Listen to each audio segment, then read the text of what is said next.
mentors na online na ngayon para magbigay sa inyo ng mga tips at advices on entrepreneurship. So ngayon, pakita namin sa inyo yung ating Mentor Me app online. It can be downloaded in iOS and Google Play Store. So, ayan. That's our icon. So, it's Mentor Me app. Type nyo lang sa inyong search, Mentor Me app. And then, yun yung ating interface for the application. Yan. And then, what you have to do is register as a mentee. Tapos, pwede na kayo makapag-search ng mentor. Yan. We have different topics to choose from. We have entrepreneurial mindsetting, we have product development, up to marketing and digital transformation.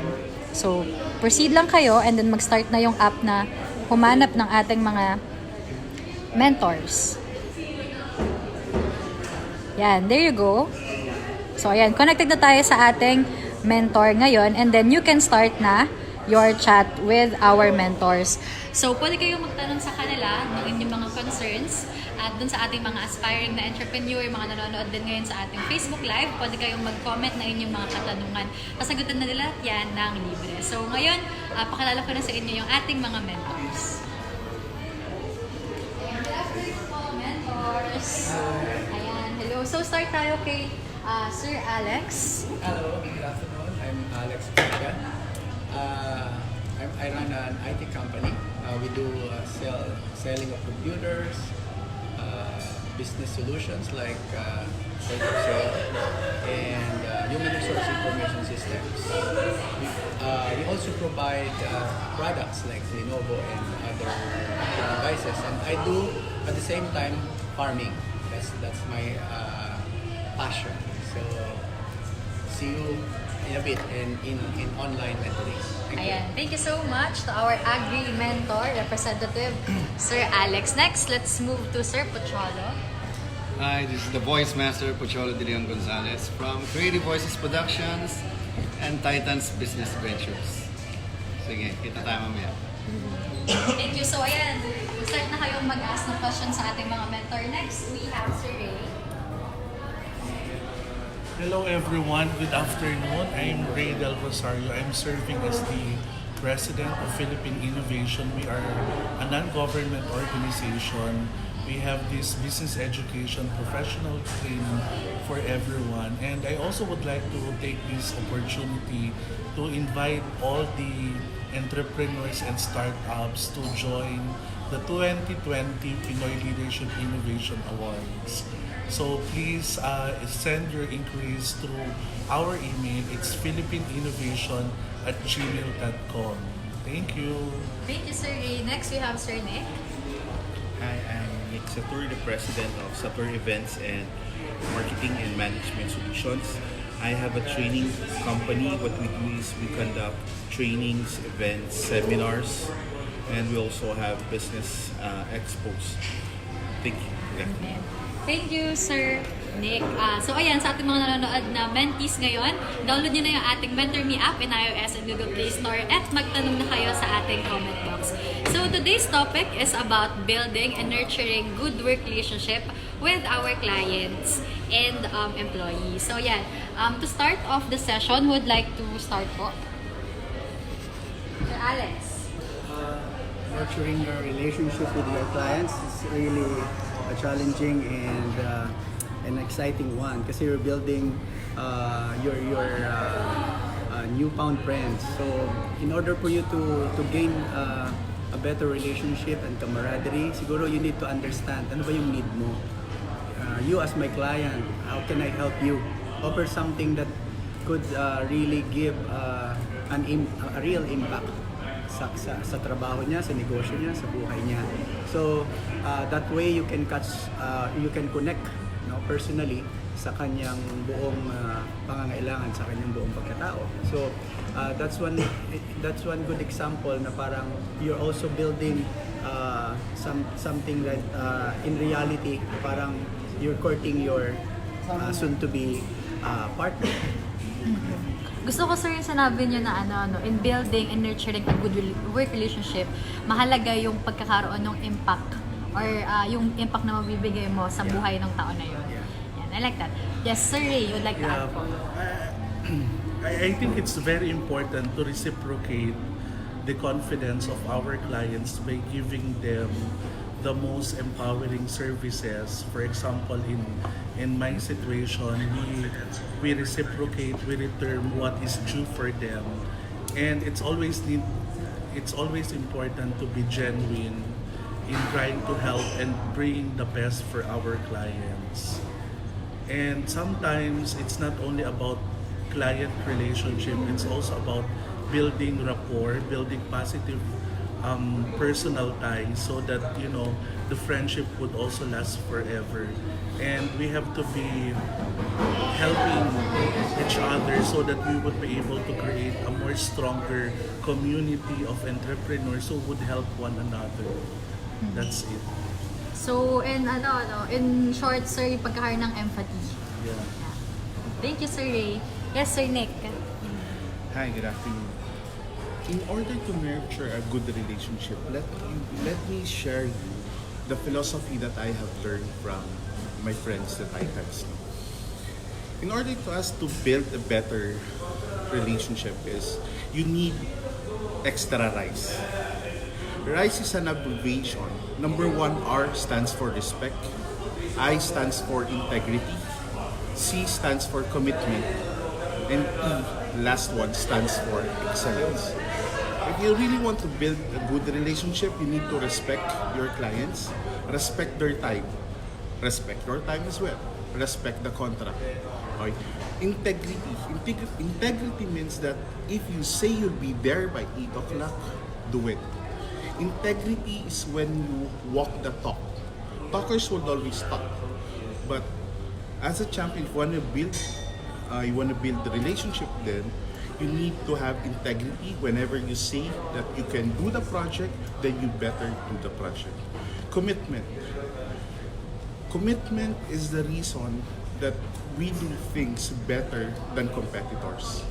It's the reason, it's your deepest why, it's the purpose of the business. And lastly, excellence. And whatever you do, make sure that you have excellence. Thank you, Sir Sir Nick. Ayan, kailangan nyo daw ng extra rice. Next, we move to Sir Pocholo. Ayan, sir, para sa'yo ba, as an entrepreneur, how do you build and nurture yung good work relationship with your clients? Basic lang naman ng role ko, especially I'm not a product-based company but I am talent and skill-based. Kasi malaking diferensya ng produkto sa talento yung binebenta eh. Like, ako, binebenta ko boses. Something na hindi mo nakikita, nahawakan, naiuwi, nakakain. Pero binibili ng mahal. Halimbawa, isang commercial, 100,000 kagad yung bayad sa isang advertisement. Sa tunog lang naman yan boses lang yan. Pero yung boses na yan, ilang milyon ang makakapakinig at ilang milyon ang makakaalam ng produkto mo at bibilin yung produkto mo dahil doon sa boses na yon. For example, yung ginawa kong commercial, yung Bibo Hotdog, imagine mo yung puppet kung walang boses. Gaganong-ganon lang yun. Nilagyan ko ng boses, ganito. Sabi, Bibo, bagong Bibo, Anong sikreto ng bagong Bibo? tikman mo. Paano? Bakit ako Tapos, ang sikreto ng bagong Bibo, keso.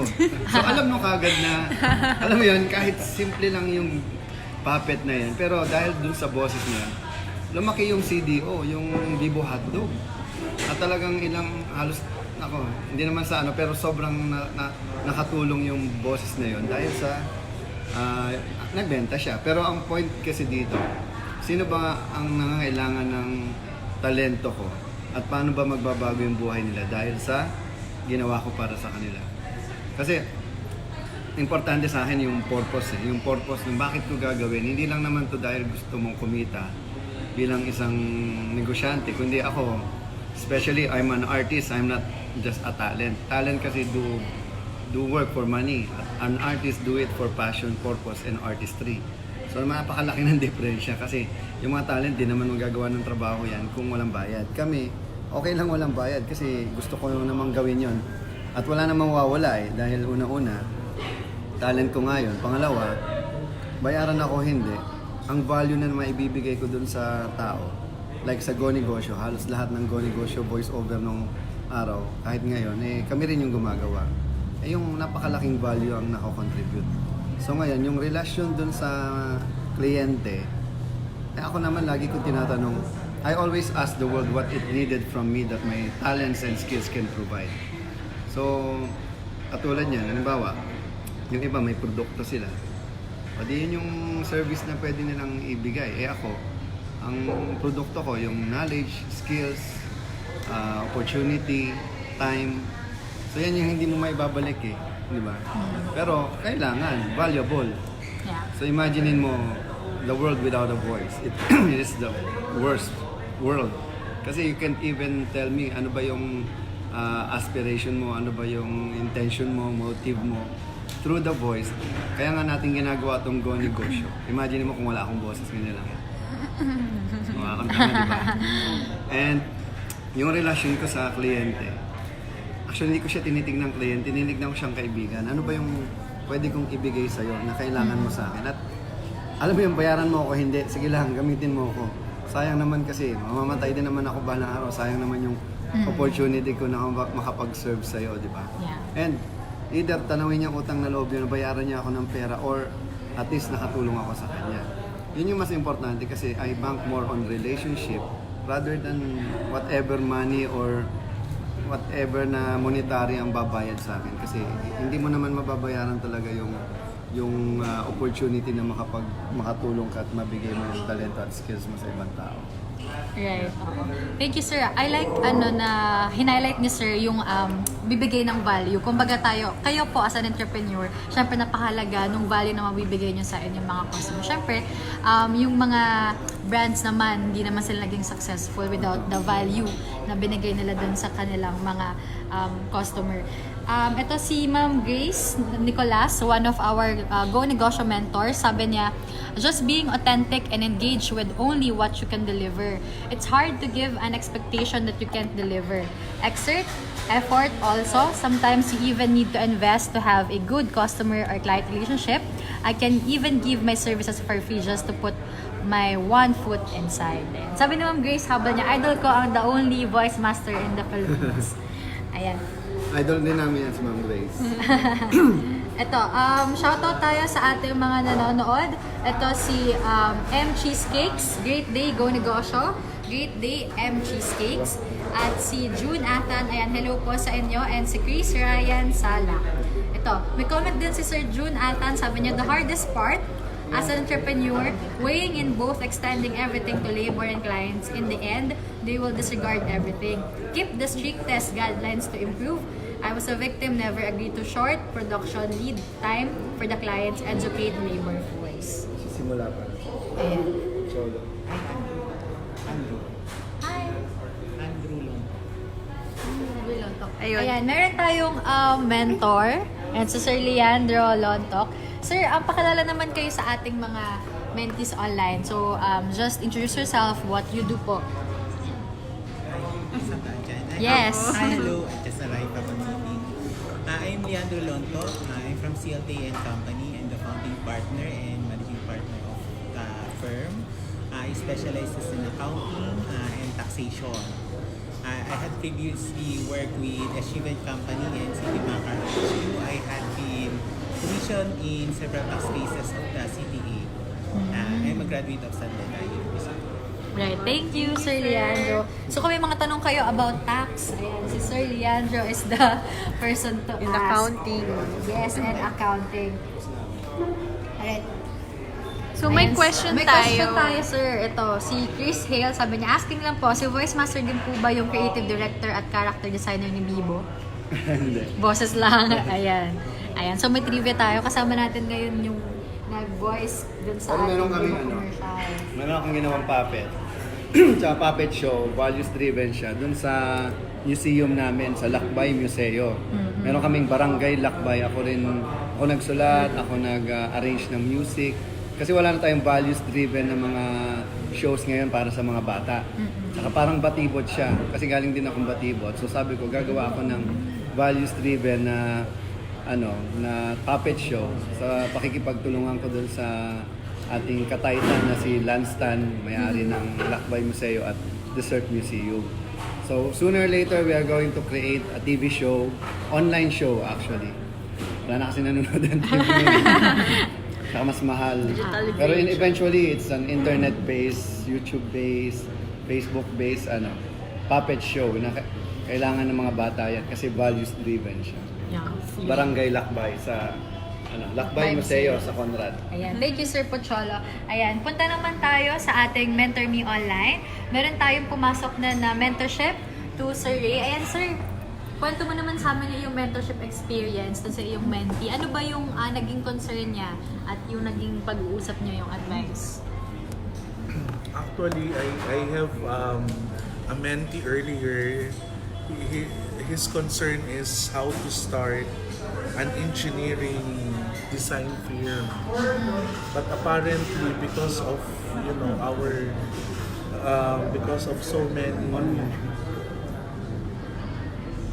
because of internet concerns, I couldn't follow the script. Okay. May delays. Delays. May delays? How about you, sir? Wala pa. Oo. Pero Sir, Yeah. with regards to sa kanyang question na pag-uumpisa ng kanyang sariling firm or kaya, na lang, how do we process it?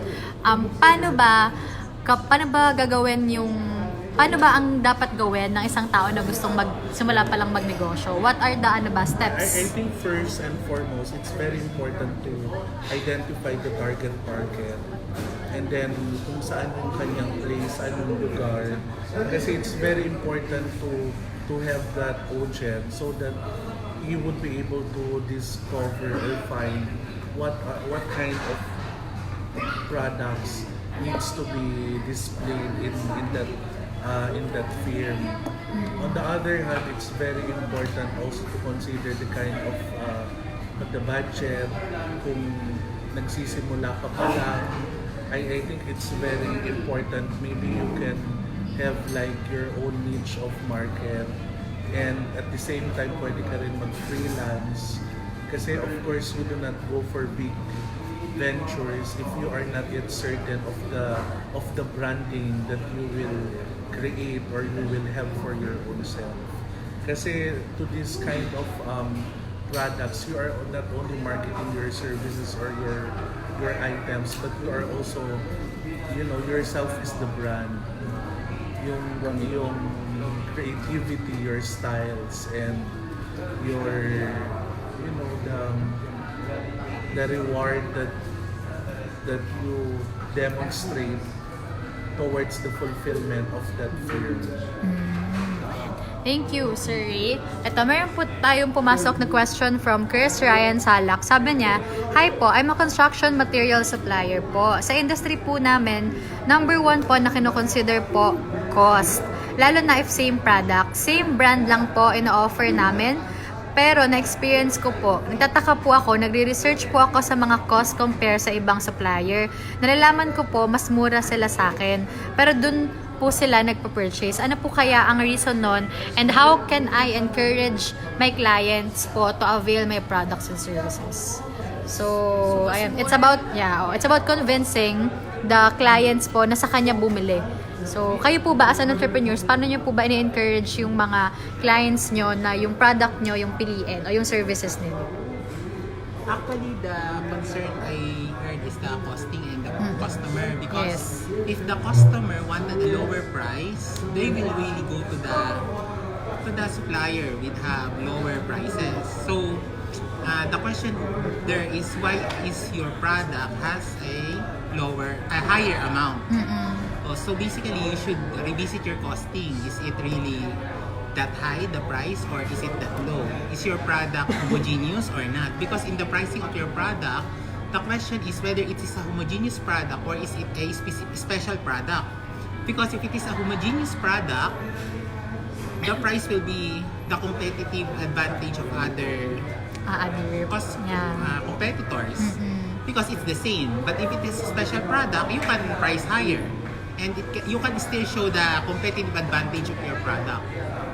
But if it is homogeneous, it appears to be, because that's your question, you should revisit your costs. Maybe the production cost is too high. You should look for other suppliers that could drive your cost lower. Or maybe there are inefficiencies in the creation of your product. Thus, your price is higher. By looking at that, you can have a lower price and then attract more customers. Sir, meron siyang follow-up. Sabi niya pala, pero mas mura po sa akin compare sa ibang supplier. Maybe it's more on the marketing. Maybe if your product has a lower amount, the question is the quality. Are they not buying your product because the quality is lower? Or your product is not that known to all customers? Or you are not pursuing them, or they don't know you? So you should look for other ventures so that your products will be made aware to the public, so that you will have a higher customer knowing that you have a lower price. Ako to add, ako kasi lahat ng customer are price sensitive. Majority of the customers are price sensitive. Ngayon, kung ang product mo is common, I mean, you can get it anywhere. So, anong gagawin mo? Price war? So, I don't do that. You have to put value on your business. So, that's number one. Ang ginagawa namin dyan, tingnan mo saan yung pwede kang magbigay ng value adding. No? You have to sell yourself in a way na yung product mo, ma-deliver mo rightly without suffering yung cost mo. Kasi may cost of money. So kung magpa-price war ka yan, parehas kayong talo and the industry will fall down. So instead, huwag ka nang magbaba.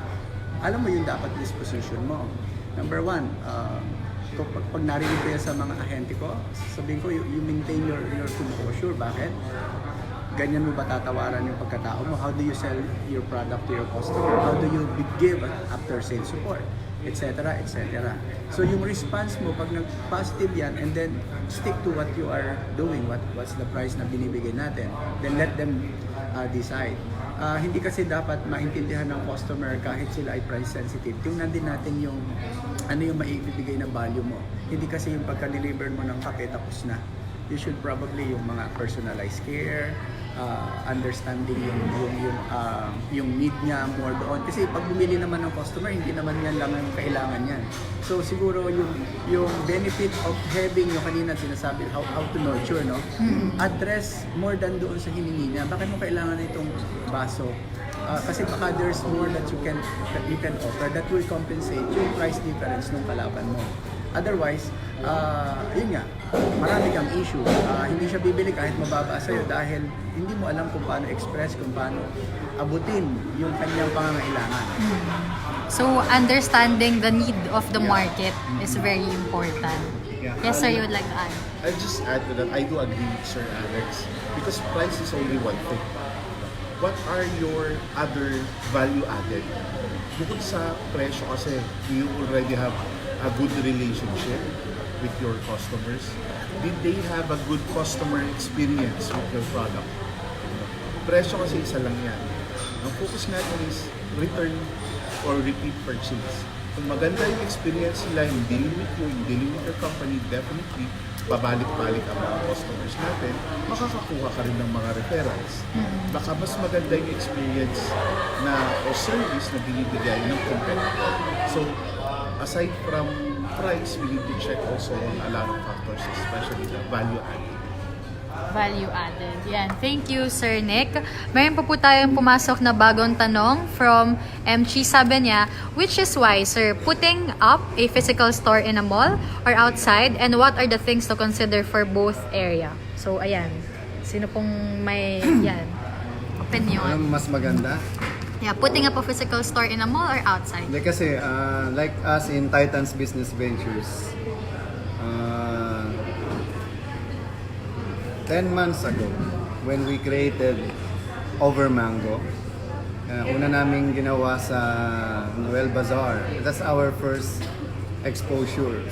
So through Noel Bazaar, ang dami nakakita kasi natikman nila yung Over Mango, na compare nila sa ibang mga mango float during that time. Talagang siya ang pinakamasarap dahil nauubos ng tao yung yung mango float. Yung iba kasing mango float, madaling pagsawaan tapos hindi mo na babalikan. So sabi nila, gusto namin nito din kasi during that time sobrang mura pa ng franchise. So dahil nagsisimula pa lang kami. So after pagpasok ng December, nagtayo kagad kami ng 5 stores. And by the time ng January, more than 10 stores na kagad. Siguro ang gawin mo muna, simulan mo muna sa mga bazaar or sa mga maliliit hanggang makilala yung produkto mo. Katulad ng ginawa rin namin sa Mr. Baba Shawarma. Mr. Baba Shawarma is the very first shawarma sa Pilipinas kasi 1988 pa yan eh. Siya yung talagang una sa mga malls. Siya yung unang shawarma sa SM. So yung mga other shawarma, yung iba dyan nag-franchise din sa kanya at nagawa ng sarili. Pero siya talaga yung original. Kaya na namatay yung may-ari hanggang sa nawala. Tapos kami naman sa Titans, ang goal kasi namin is yung lahat ng mga dati ng mga brands na bumabagsak, sasaluhin namin at i-rebrand namin. At gagawin namin world class yung dating. So far, marami ng mga nag-franchise niyan. At ang una namin sa Isitan, dahil kami rin nag-create ng first veggie shawarma. Vegetarian, para sa mga vegetarian. So, ganun yung gawin niya. Kasi sayang kasi kung magtatayo ka, hindi ka pa proven. Alam mo yun, ang mga naman, maliit lang yung investment dyan eh. Lalo na sa mga bazaar. Kaysa yung magbayad ka kagad ng upa sa mga mall, hindi ka pa sigurado kung papatok ka o hindi. Pangalawa, test the waters first, di ba? Hindi mo naman alam kung sa'yo masarap, sa kanila hindi. Tingnan natin. Katulad ng Overmango, buong Pilipinas na meron na kami. Almost 100 branches na kami and we are the fastest growing mango float sa buong Pilipinas. By 2020, we have 100 branches. Marami ka pa kasi kaming opening this year. So, yun, ganun. Isang taon na, imagine mo, yung hindi nagagawa ng iba. Yung iba nga, 10 taon na, 100 wala pang 100 stores. Ito, wala pang isang taon. Nagawa namin. Bakit? Because nagtulungan din kami. Kasi iba-ibang larangan kami. Napakahirap kasi kung ikaw lang magsisimula mag-isa. Kailangan mo ng kasama, ng katulong para mas ma-push mo yung produkto mo, kung ano man yung produkto mo. And if you need help, Titans Business Ventures is here to help you. Ayan. So, Ma'am M. Cheesecake, sabi ni Sir, test the waters muna so you may want to experience muna mga bazaars. Yes po, any... Ako naman, lagi kong sinasabi dyan, being an enterprising, hindi naman kailangan na big time agad. You start small. Number one, mall. Mag-umpisa ka sa mall. So, ang laking capital outlay agad yan. So, can you survive yung initial, magkano yung 6 months advance deposit, security deposit, etc. So, yung capital mo andun agad sa mall na yan. Unless you have multi-million capital na talagang design yung product mo doon.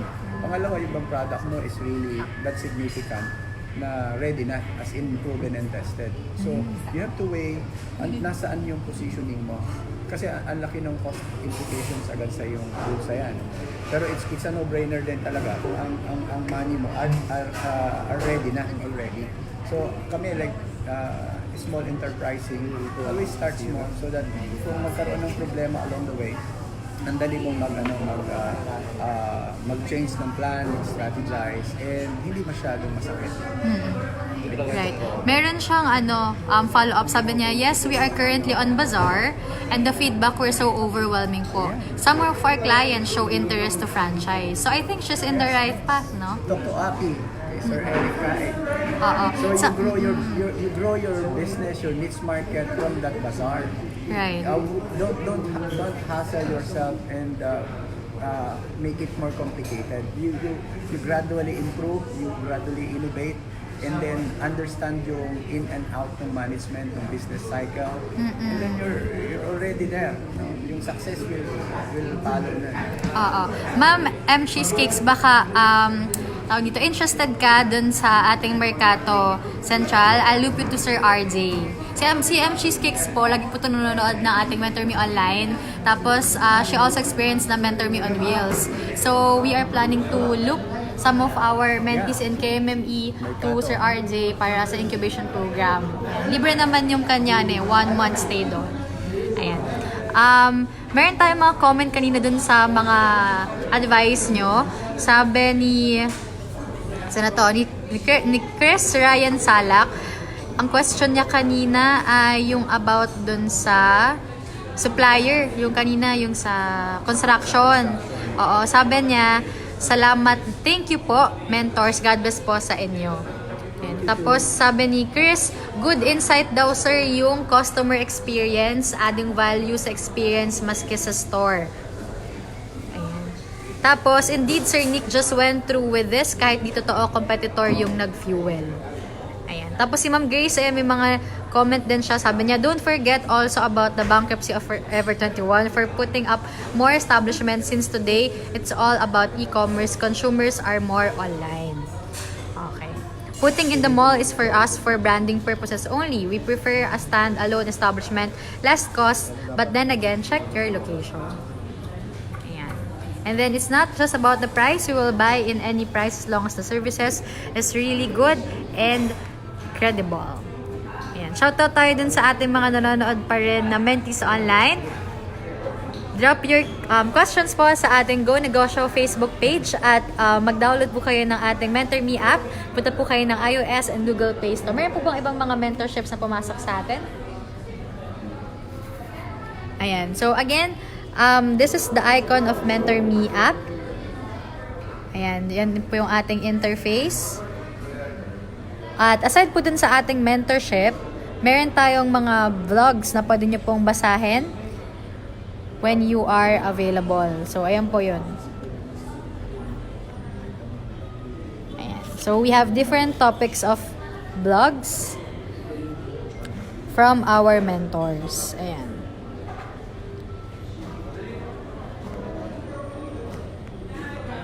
And there you go. So, wala po kayong kailangang bayaran dito sa ating app. Download nyo lang po siya for free.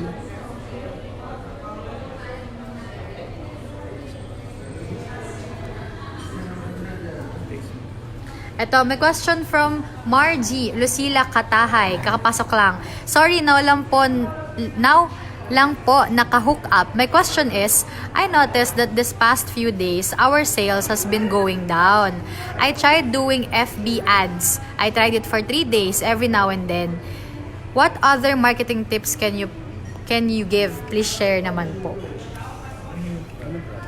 Ayun, Ma'am Margie, baka pwede mong specify ano yung products para mas matulungan ka ng ating mga mentors. Sabi niya, we started a year ago in August 2018. So, 1 taon na din. Ayan, ma'am, antayin na lang namin yung sagot. Ano yung specific mo na product para mas matulungan ka ng ating mga mentors na paano mo market yung iyong product or services. Yan. Hello pa rin po sa ating mga negosyantes na nanonood online. Maraming salamat po sa inyong panonood. Alan Abad, shoutout, hello! Ayan. Ayan, ito daw, sorry, we're a resto/cafe. So I think ang ganda ng business mo, no? I love running a food shop.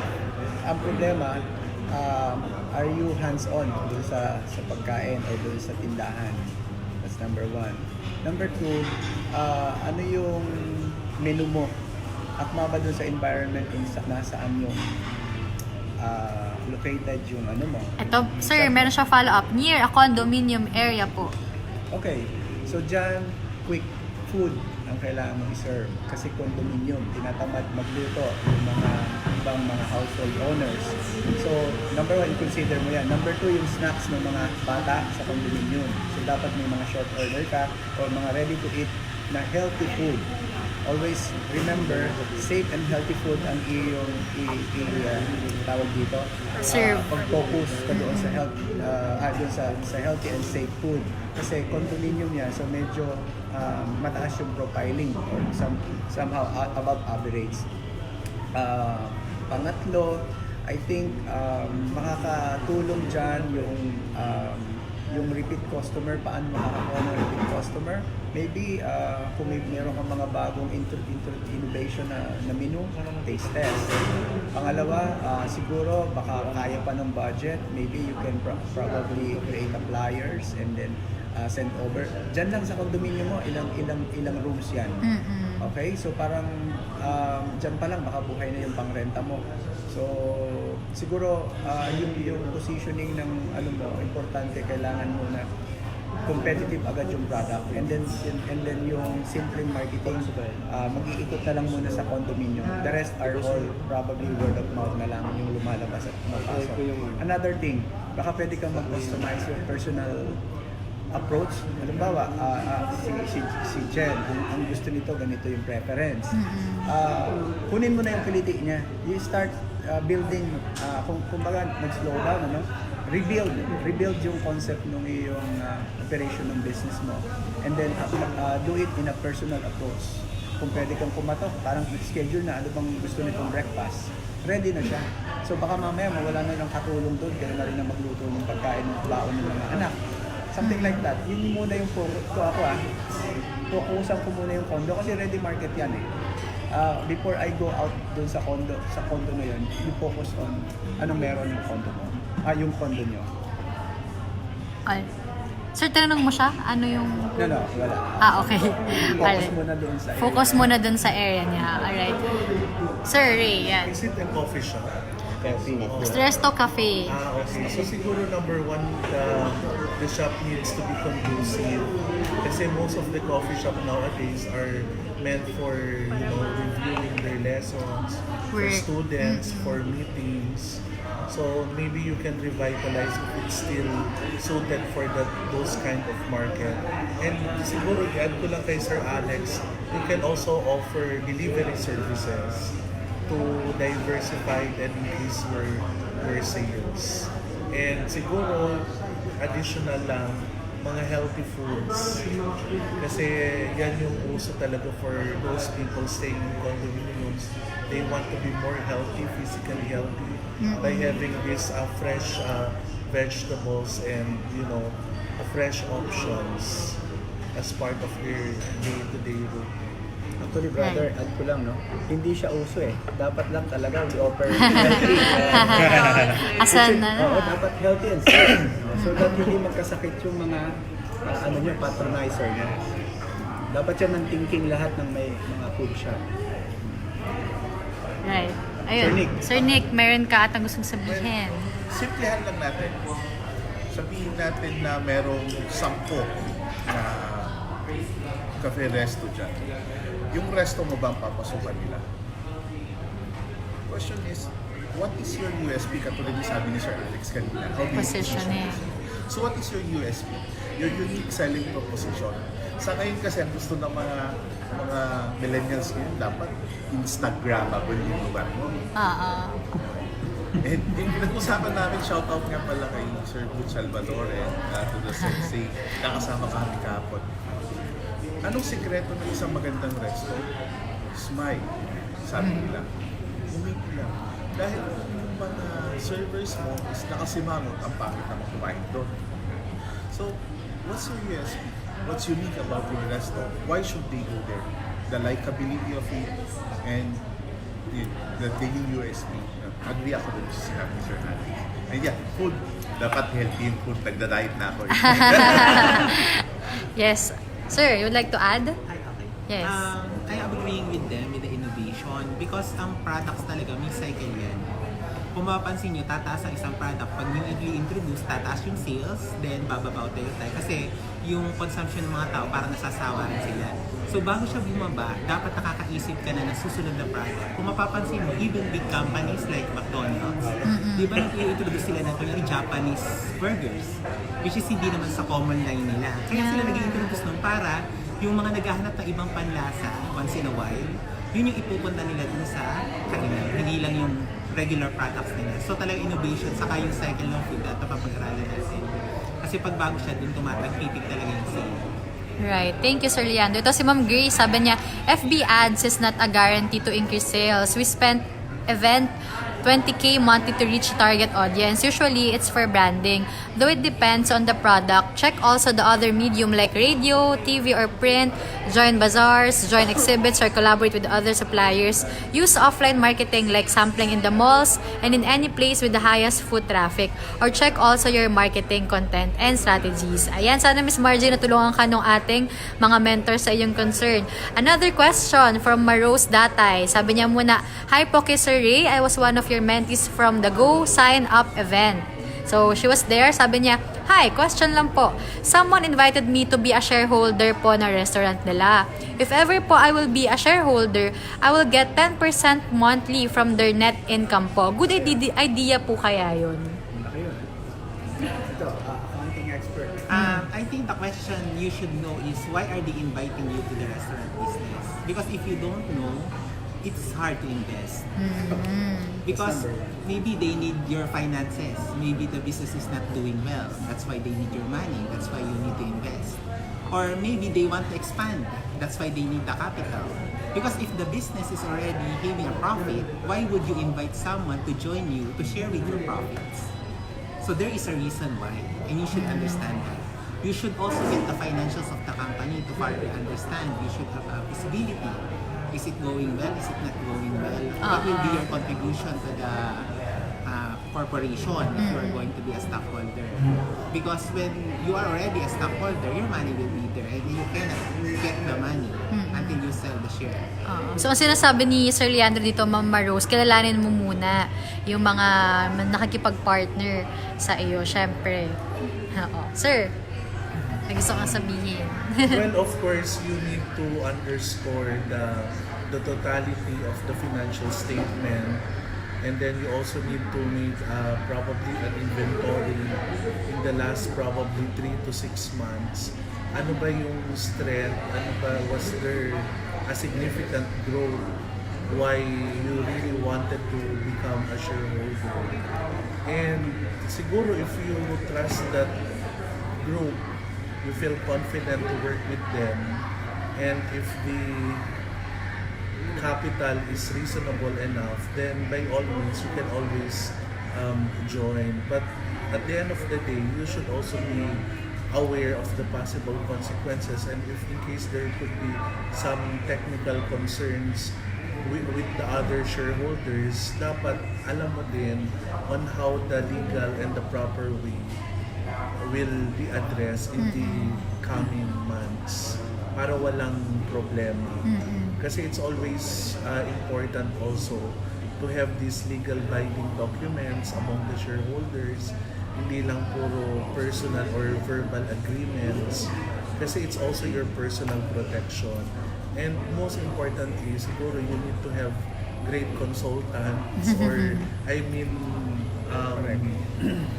how do you call accountants, so that you'll be able to see if you really get the proper share promised to you by the team at the end of the day. Right. Yun lang. Gusto kong may add lang, no? Kahit siguro surplus yung pera na ilalagay mo doon sa business, kailangan alam mo rin yung business na papasukin mo kahit hindi ka involved sa operation. Pera mo pa rin yan. Kahit surplus na yun, pwede mo ibili ng kotse mo yan. So, sayang yun. So, understand the business well. Aralin mo yan kahit ano pang role mo, kahit wala kang role dyan, kasi may stakeholder ka na. And then, from that point of view, yun yung magbibigay sa iyo ng understanding, kasi you really have to educate yourself before you go into that business. Kahit kaibigan mo, kapatid mo yan, pera pa rin siya. And then once na makuha mo na yun, you learn from the business, then know the fallback. Kailangan ready yung may fallback ka rin, what if. Use that the parameters, what if. Are you ready? Magkakaroon ka ng problema doon sa pwede relationship. That's number one. Ready ka rin ba na magkaroon ng problem with your friend? Pangalawa, are you really ready rin? What if hindi nag-succeed yung business? Are you really willing to shell out yung lahat ng pera mo just because of helping your friend expanding or saving this company? So yun yung two things na yun sa akin, aside dun sa sinabi ng mga colleagues ko, dapat ibigyan mo ng malaking importansya. Yes. Yan. Thank you, Mentor Alex. Okay, ito. Meron po tayong another question kay Chris Ryan Salak, yung construction. Sabi niya, "Hi po, question ulit. Meron po ako construction materials na kami po ang nagdidistribute. For example po, painting materials. Meron po akong supplier at the same time, manufacturer po sila. Tapos, company namin yung nagdidistribute ng products nila at brand name nila. Ask ko lang po, ano po ang mas Okay, I will continue po to distribute their products, brand, or magpa-toll manufacture na lang po ako sa kanila para I can carry my own brand name po. But still, sila pa rin po yung manufacturer. Ako kasi, ang distribution kasi, napaka-komplikadong negosyo, no? Kasi number one, warehousing yan. So ikaw ay lahat ang nagko-cover ng lahat ng cost, no? You have to have a good inventory so that you can do a better distribution. So may cost ka na kagad dyan. Pangalawa, yung inventory mo, sakit sa ulo yan, yung walaan, and so on and so forth. Now, yung toll manufacturing, on the other hand, ikaw rin siguro ang ang magdi-distribute. Pero ang maganda noon, same ang headache, pero itong isa, brand mo na, pangalan mo na yan. So to me, parang aralin mo yung toll manufacturing, tingnan mo lahat yung nitty-gritty, yung detalye ng business. And I guess, same yung stake mo eh. Itong isa, dinidistribute mo yung product ng iba. Ikaw rin lahat ang nag-warehousing. Ikaw ang delivery. Samantalang itong isa, nag-toll ka, i-warehouse mo, pero pangalan mo, Juan de la Cruz. So to me, yung value ng pera mo mas mataas kumpara dito sa isa na parang tinutulungan mo siyang dumami yung kanyang negosyo. Samantalang itong isa, kinikerry mo na yung legacy mo. Juan de la Cruz, 50 years from now. Sir Nick, ikaw would like to add? Regarding about brand, there are two reasons why people want to remain generic. Number one is consistency. Pag nag-brand ka kasi, sarili mong brand, you make sure na dapat yung consistency mo dire-diretso. Pag generic kasi yan, pwedeng pabago-bago yung quality or consistency. Number two is commitment. If you will have your own brand, katulad yung sabi ni Sir, are you committed with the cost ng warehousing? Are you committed dun sa marketing? Kasi if kilala yung brand, papakilala mo pa yan. Are you willing na to take the risk to start? So, yun yung sinasabi ni Sir Alex. Pag kasi branded na yan, kilala na yan, so nasa kanila yung advertising, yung advertisement nila, yung help with the promotions. If sarili mong brand, you'll shoulder it. So, your choice. Ayan. Sana, Sir Chris, natulungan ka ng ating mga mentor sa iyong concern. Okay. Ayan. Sa ating mga nanonood na negosyantes, pwede niyo pa rin pong i-download yung ating Mentor Me app sa iOS and Google Play Store. And comment down your questions sa ating comment box. So, ngayon meron tayong dumating na mentee. So, we'll leave them muna sa ating mga mentors for the on-site mentoring. Tapos, we will get back to our mentors.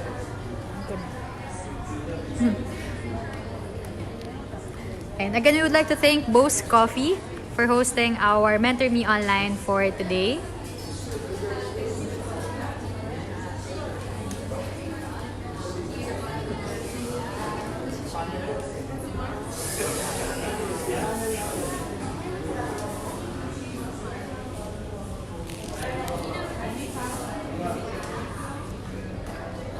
With our Mentor Me Online, pwede po kayong magkaroon ng free mentorship session with our mentors. Ayan. Meron din po kaming mga libreng negosyo articles at 24/7 mentorship. So, paano po mag-download? Punta lang po kayo ng inyong iOS and Google Play Store and then search and download the Mentor Me app. Sign in as a mentee and you can start your mentorship session with our mentors. Dun po sa mga nanonood na nearby Bose Coffee Glorieta 5, you can still go here at magpa-mentor sa ating mga negosyo mentors.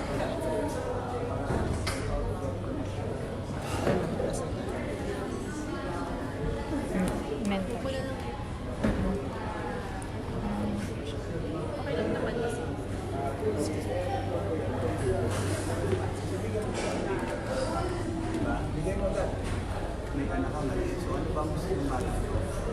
So ano mo lang associate mo lang yung need ng anak mo yung sa need ko na kukunin. So once na nakuha mo yung need ng bata yan, kuha mo lahat yung gusto ng pamilya. Okay lang po mag-feel lang. Kasi doon sa 1 year, okay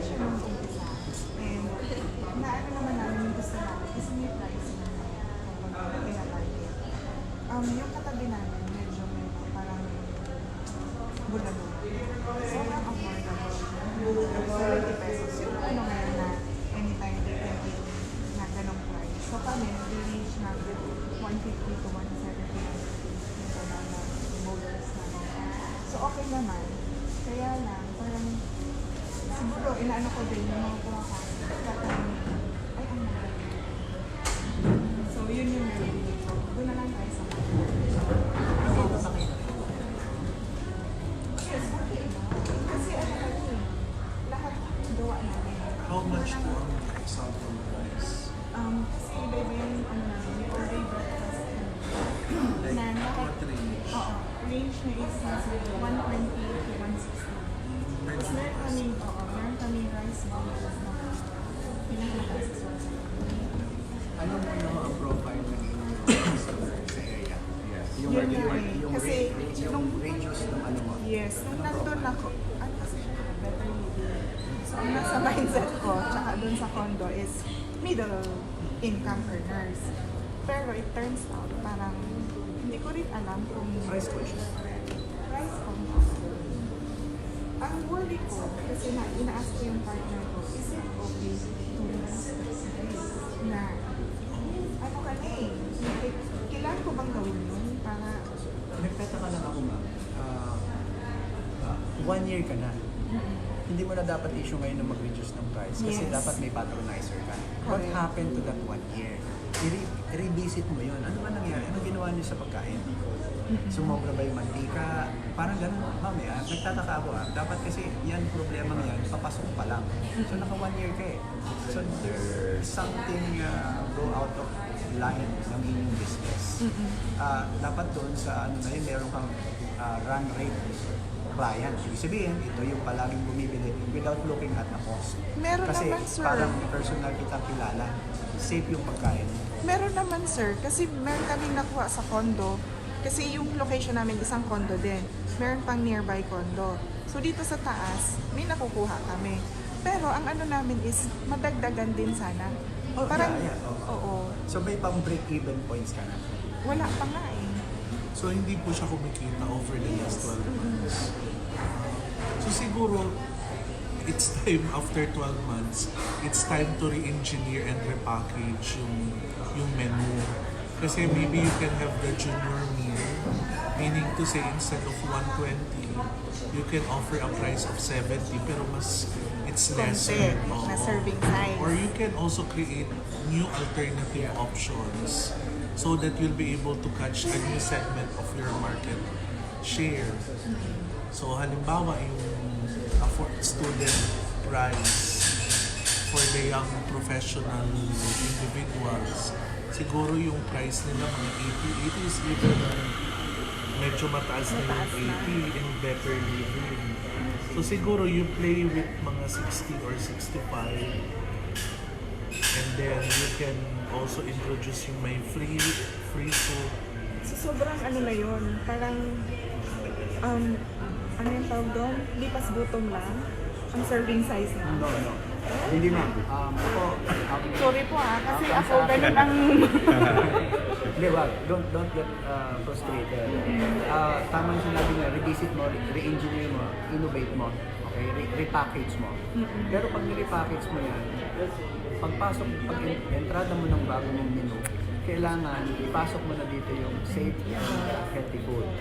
Paano? Ganyan yung veggies. That's number 1. Bawasan yung mantika. Number 2. And then, yung price ngayon, revisit mo ngayon yung cost mo. Saan ba nagagaling yung taas ng presyo mo? Is it because you classify the profile because the middle income earner? So forget it. Kasi hindi siya nag-okay. Sa concept mo na yun. Actually, costing talaga siya, sir. I do the costing. Oh, yun. So, baguhin mo ma'am yun. Yung mga supplies mo. Marami naman kasing klase ng pagkain na masarap, pero hindi maraming mahal yung cost. No? Gulay, kasi ako mahilig ako sa so gulay, bigan. Kaya kami lalabas kami, vegan bomb. So parang it's a full pack energy, pero lahat vegan. Pero alin ang cost. So yung sa'yo ma'am, bukod dun sa innovation at rebranding, kunin mo yung mga ingredients na very cost effective.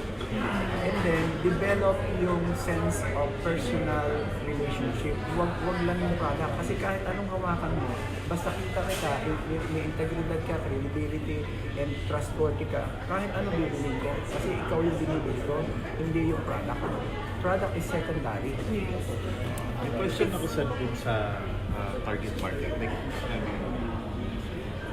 1 year na kayo, may profile talaga kung sino yung pumapasok.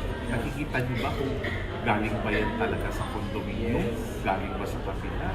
And dun sa pumasok na yun, ma'am, dun sa target market na yun, ilan yung bumalik? Dun sa 1 year yun, meron ba yung regular customer na araw-araw andyan? Hindi siya araw-araw. Though, in a month, bumabalik sila. Oo. Well, yun kasi yung profile ng target market. Doon ka kasi mag-design, ma'am, kung na-identify mo yung target market mo, kung paano ka mag-engineer, paano ka gumawa ng menu, based on sa target market na natin. Kasi kung yun, kids, karamihan ng target market, kids, you know, kung yung mga call centers na nandun sa condominium, hindi kailangan tubo na. Eh kung pogo pala yung nandun sa condominium. Ano ng condo is, minsan yung regular namin, yun yung magla-laundry. While doing the laundry, delivery sa amin. Tapos, meron naman kasi in front kami ng pila ng tricycle. Meron naman papasok, ay, so parang, may ano ba ako na hindi nakikita masyado yung signage ko. Tapos, we have regular customers. Yung suggested na, kung madami kami dito ng senior, why don't you come up with kami mga senior ako. Yung sinasabi ko sa'yo, mag-profile ka so that you can attack the problem head on. Kaya ako, naiintriga ako dun sa condos. Kasi nasa iyo na yung isang tao. Are you hands-on? Okay. So hayaan mo muna sa taong maintindahan. Go out of your comfort zone. Kaibiganin mo yung admin. Yes. Of course. And no way na hindi mo siya pakialaman. Okay, iba kasi ang strategy ng marketing na personal. You see, ang effect niya 1 year from now. And then you will reap what you sow. So parang, once na makuha mo yun, ikaw na yung binibenta. Yung sarili mo yung binibenta mo. It's not about the product. Of course, siguraduhin mo, masarap yung kape. Okay, hindi mo pwede magdakmat ka. So, wala na. Second lang bumili. Kahit gusto kita, pag yung product. So, pag okay ka sa quality ng product mo, you do personal approach. Kasi household owner yun. Isang condominium man, tindahan. Yun yung run rate mo. And then saka kayo mag-problema doon sa mga kung saan-saan nalawagasan. Then you create yung images, reinvent yung loob. Kailangan hindi pinapawisan. Yun. Kailangan mo muna ng pang-break even. Pero ma'am, in addition to what Mentor Alex said, siguro it's also time to see the broader perspective. Yung rent ba, is it really affordable?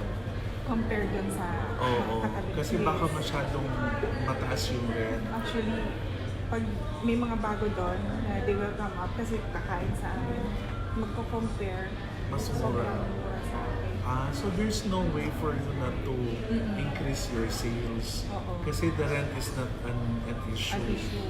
So you just really have to be innovative on how you can repackage and reposition yung mga menu.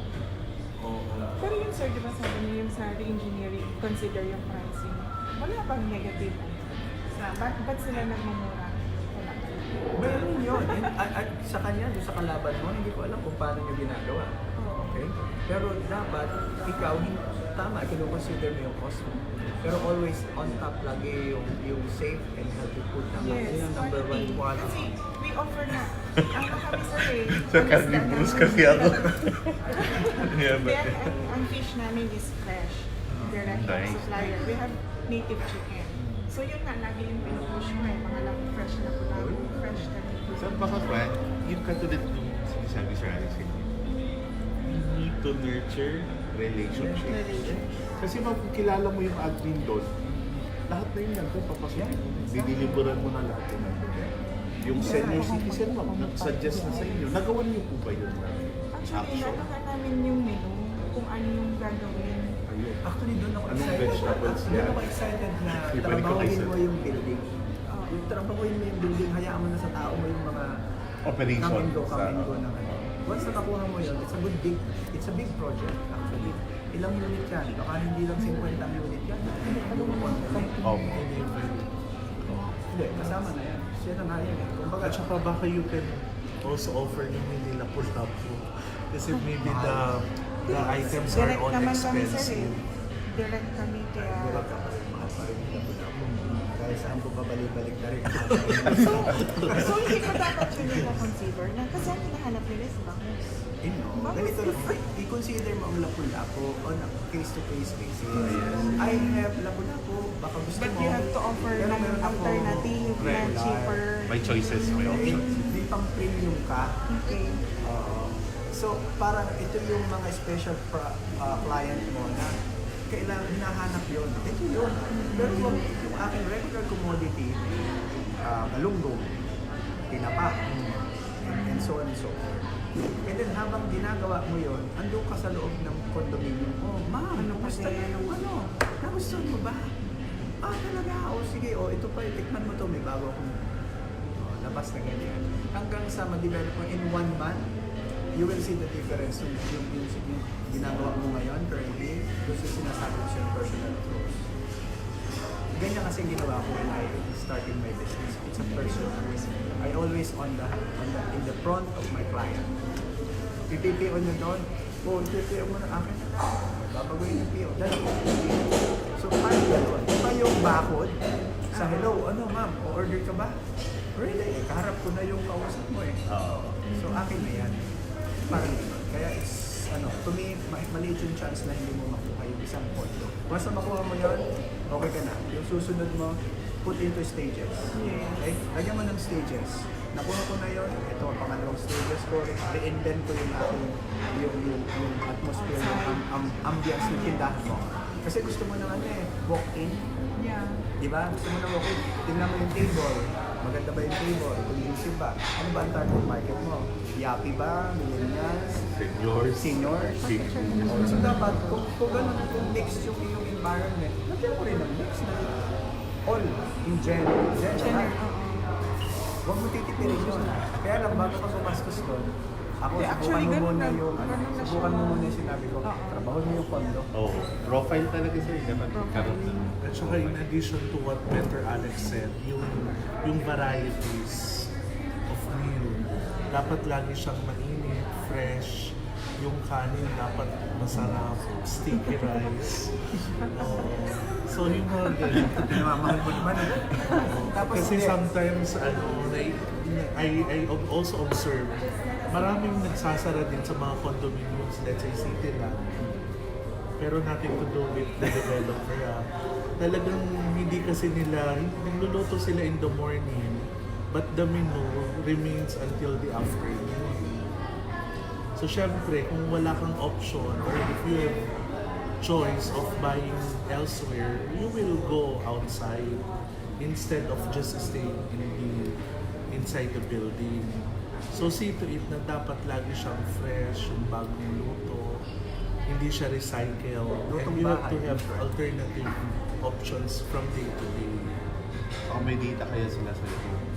Yun nga. Ilan doon sa condominium ang may alam na meron kayo that you are actually existing. Yun na, no? Kasi they cannot go there if Yes, they don't I know think it. I should Kaya yung sinasabi ni Sir Alex na trabahuin mo ang Yes. condominium. Ma'am, ang lagi mong approach lutong bahay kasi gusto mong palitan yung katulong ng mga condominium owners. Gusto mo siya lang, huwag na ka nang kumuha ng katulong, ako na lang. Pag nakuha mo yon, ikaw na magre-reklamo next time, kailangan mo na ng katulong. Actually, you can put also flyers in the mailbox of all the units. Allowed naman. Yeah, okay naman yan. Pero talaga ako ay insist, Yung yung personal mo flyers na mo, itatry. ikaw mismo. Personal. Iba kasi yung lalapit ka, ikaw ba may-ari nun? Okay. Pangit yung pagkain mo. Ganito ganyan, gawin mo. Tanggap ka lang ng tanggap. Pag ganun po ba, ito yung sa akin ma'am, pasensya ka na. Meron ka na agad palubag loob. Kasi first hand mo information, ako ko yung feedback. Thank you po. Parang ganyan. Mabilis yung Mabilis yung response. Kasi nga yun ang project mo eh. lalagyan mo ng timeline. Tapos siguro, huwag namang, ano, yung ano ba yung itong tinapay na ito, isang taon ng produkto mo. Di ba? Stagnant na siya. Magkaroon ka naman ng konting gimmick. Like, bukas isang linggo, ito. Ang dessert ko, next week, iba naman. So, meron kang maraming nakatago. Aside doon sa sinabi ko, meron kang mga premium na ready. So, ito yung mga, oh, sir, gusto mo ba nito? Meron kang tinago. Kaya talaga naman, dapat masarap pag-taste na hindi ka makakalimutan. So, it's another thing na yan. Yung sinasabi ko lang sa'yo, sa akin is really tested and proven technique in dealing with nurturing a relationship with a customer. Proven yan. At saka if you have Muslim clients, potential clients, siguro it's also good to offer halal foods. Baka you can have a simple menu for halal. Kasi Another sabi ko sa inyo, vegan. Ang nag-ano sa akin, sir, lahat yung senior and diabetic. Si vegan pa rin. Kasi yun na yung profile mo, ma'am, eh. Yun na yung profile ng target market mo pala eh. Meron ka na. So, gano'ng kalaki sila? So, yun naman, ma'am, ang titingnan. At saka ano yung price that will be affordable for them or acceptable. So yun lang naman yung it's easy lang naman to repackage. You just need motivation and you need to be inspired to make it happen. Kasi if it's 1 year, dapat at this point of time, Doon lang kasi ako lagi nag-aalangan na kung ibababa ko yung price, baka lalong mag-turn off. Kasi bakit bumaba ng price? Please lang, lagi mo muna yung secondary price. Secondary lang. Tingin mo muna yung pinaka-major need ng client. Doon muna. Hindi Sila yan muna. dahil sa price. I tell you. I've been to so many head-on competition pero hindi ako nagpapakita. Pero yung business ko is still kicking and alive. Pero okay lang din yun, sir. Yung sabi niyo nga, may premium. Parang, kasi I tried nga sana, itong pasta, nagbago na ako. So, baga regular price ko ganito. I offered yung parang kunyari, solo serving. Para naging affordable siya. Mahirap kasi sir yung unless na meron po tayong profile ng target market, ang hirap magkasasagutin na okay yung presyo, pwedeng tumang, pwedeng taas. Hindi kasi natin masasagot ito unless po na alam natin kung kanino tayo nagbebenta. Kanino yung tatarget. Yes po. Tapos yung mga pangalan mo na, ikaw ba ano mo? No. Sino? Yung meron naman. Pero ako, ano sa Ano ba yan? Pwede ba natin tawagin signature? Sa'yo ko lang malalasahan yan. Original ba? Okay. Original ba yan? Authentic ba yan? yung papa namin kami ang luluto. Okay. Sa akin, you select at least 1 to 3 unique product na meron ka. Lagyan mo ng pangalan. Like, halimbawa, para kay Lolo, para kay Uni Katina. Personalized na talaga. Kasi nandun ka sa whoever's household, whoever's. So, doon na-approach mo. Wala ka sa mall eh. Okay? So, parang ang gusto mo talaga muna, mag-enjoy. Actually, mag-enjoy ka doon. You will learn. Doon sa doing itong project na sinasabi. So, gawin mo siyang project, and then gawa mo yung stages, sinasabi ko kanina. And then we will see, nasaan ka na. Timeline. You put timeline. What went wrong after 1 week of your implementation? O dad, tulungan mo ko dito. Parang gano'n. Suplado yung asawa, pwede bang samahan mo ako? O baka marunong mag-basketball, kayo na dalawa ang mag-usap sa basketball. Yung family, anong tawag dito? Family project. Kasi pagkain yan, hindi lang. Imagine mo, ino-launch namin ito, vegan ba? So, malunggay, eggplant, kangkong, kasaba, sweet potato, malabar, squash, beans, and banana. Mixed together. Vegan yan. Halal. Put in one para sa batang yan. So, pagka you select your target market, so, parang doon ka mag-concentrate. Then, pull all your energy doon. Huwag mo na intindihin yung, napunta doon. Huwag mo na yun. Ano yun eh, tapon yun eh. Basta ang gusto mo yung dalawang condominium, ako yan, 80%, shoot mo dyan. Tingnan na lang yung papasok yan. Yung susunod, taklas mo yun. O yung baon ng mga sa office, dali mo na, para hindi na magluto si Stella. Yun na yung mga susunod mo. Baka mamaya may dala ka na rin basket. Ako na namalengke para sa inyo. You see, that's how important is personalized. You understand yung need ng isang household. Magulang ka, nanay ka, alam mo yung problema sa bahay, sa kusina. Eh kung matulungan yan, you share the burden. Akin na lang yan, ako na mag-carry yan. That's personalized. Yes.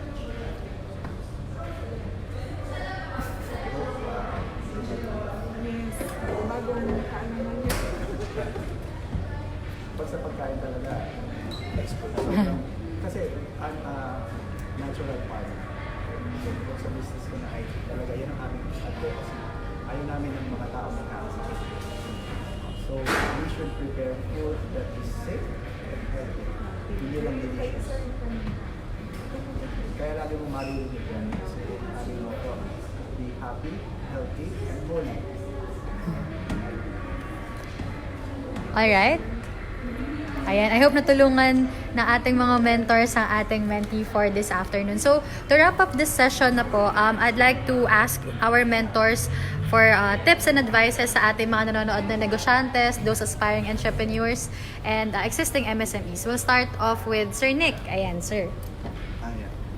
Going back to all entrepreneurs, always remember your rights, respect, integrity, commitment, and excellence. So in everything you do in your businesses, maintain respect, integrity, commitment, and excellence. Alright, maraming salamat, Sir Nick. Sir Ray. Sa lahat ng mga negosyante, always remember to invest to something that interests you, something that will make you attractive, and then you have to love the kind of products or services that you will offer, so that the profit will just be a bonus and it will be a happy journey for you to make it to the top.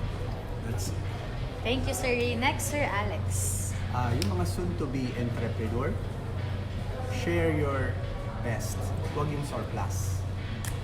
Be the best and then continue to do more so that more people will benefit doon sa skills, yung gift, yung talent, so that ikaw ay makabless ng maraming tao. God bless. Thank you, Sir Alex. Next, Sir Leandro. Sa mga entrepreneurs dyan, ang sasuggest ko lang, normally we focus on the products and everything, pero isa sa mahalaga rin is yung compliance. So we look at the regulatory compliance, PIR, local, and everything. We pay our taxes. Kasi mahirap na we get the profit and we don't pay our obligations. Kasi sa dulo, pag inabot tayo ng government, that will be very hard. So at the start, mag-comply na agad tayo para maging maayos at smooth yung pagnenegosyo. Ayan, from our legal mentor, Sir Leandro. Thank you. Next, Sir Pocholo. Yeah, just visit my site, pochologonzales.com. Sa mga gusto pang magnegosyo, hindi lang sa mga negosyante na, I always say this sa mga talks ko because I'm the founder of Youth Entrepreneurship Academy, which Senator Bang Aquino helped me in developing, especially yung Youth Entrepreneurship Act. So last week, galing ako ng Zamboanga Peninsula, 4 na city yung pinagsalitaan ko. Lagi ko sinasabi, do not make money as your motivation. Kasi maraming tao, pag tinanong ko, ano ba ibig sabihin ng pera? Talagang automatic money. Sabi ko, alam niyo kung yan ang tingin niyo sa pera. At money ang pera ang dahilan kaya mo gagawin ng isang bagay. Hindi ka magtatagumpay. Para sa akin, okay lang din na pera, pero ibahin mo ibig sabihin. P stands for passion and purpose, E stands for enthusiasm and energy, R stands for responsibility and resourcefulness, and A is ability and availability. And the list goes on. So mas marami kang pera kaysa sa may money. Kasi maraming tao nag-stop kagad na magnegosyo dahil walang pera. Pero at the end of the day, plan A will always be plan A. Plan B sucks. So meaning, focus pa rin, balik ka pa rin sa plan A mo even you get the plan B. So remember, you have a dream, you have to protect it, you have to get it. Ikaw rin naman na magsasabing kaya mo, hindi mo kaya. Kaya see you soon. Also visit tataktitans.com. Marami kami mga write-ups na you can check out. And thank you so much, Sir Pocholo. Ayan, again, I'm Jen of Go Negosyo, and from us here in Bo's Coffee, thank you again so much for hosting our Mentor Me Online. So, sabay po tayo, mentors. Ayan, before that pala, Plug muna tayo, October 11, Zamboanga po kami. So watch for the next online, Mentor Me Online on October 11 in Zamboanga. So ayan, before we say goodbye, mentors, let's say this all together. 1, 2, 3, go. Pilipinas, angat lahat.